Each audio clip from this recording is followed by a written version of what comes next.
BERE'SHIYTH, Genesis, chapter 20. And it came to pass after these things that Elohim did try Abraham, and said unto him, Abraham. And he said, Behold, here I am. And he said, Take now your son, your Yachid Yitzchak, whom you love, and get you into the land of Moriah, and offer him there as an ascending smoke offering upon one of the mountains which I will tell you of.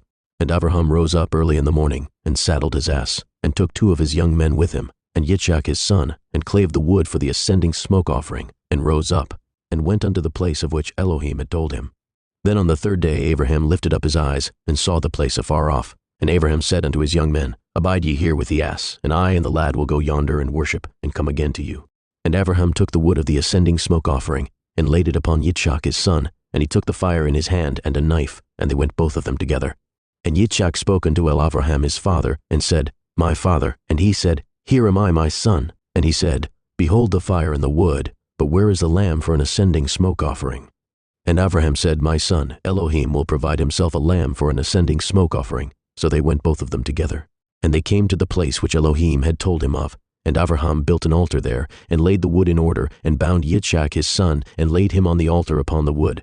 And Abraham stretched forth his hand, and took the knife to slay his son. And the angel of Yahweh called unto him out of the heavens, and said, Abraham, Abraham. And he said, Here am I. And he said, Lay not your hand upon the lad, neither do you anything unto him, for now I know that you fear Elohim, seeing you have not withheld your son, your Yachid, from me. And Abraham lifted up his eyes, and looked, and behold behind him a ram caught in a thicket by his horns. And Abraham went and took the ram, and offered him up for an ascending smoke offering in the stead of his son. And Abraham called the name of that place Yahweh Yireh, as it is said to this day, In the mount of Yahweh it shall be seen.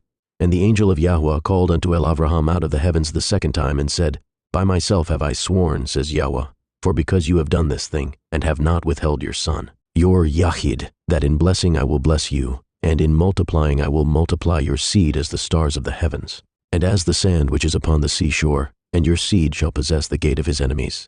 And in your seed shall all the nations of the earth be blessed, because you have obeyed my voice. So Abraham returned unto his young men, and they rose up and went together to Beersheba. And Abraham dwelt at Beersheba. And it came to pass after these things, that it was told Abraham, saying, Behold Milcah, she has also borne children unto your brother Nahor, Huz his firstborn, and Buz his brother, and Kemuel the father of Aram, and Kesed, and Shazo, and Pildash, and Yidlaph, and Bethuel. And Bethuel begat Rivkah. These 8 Milcah did bear to Nahor, Abraham's brother. And his concubine, whose name was Reumah, she bore also Teva, and Gaham, and Tahash, and Maacah.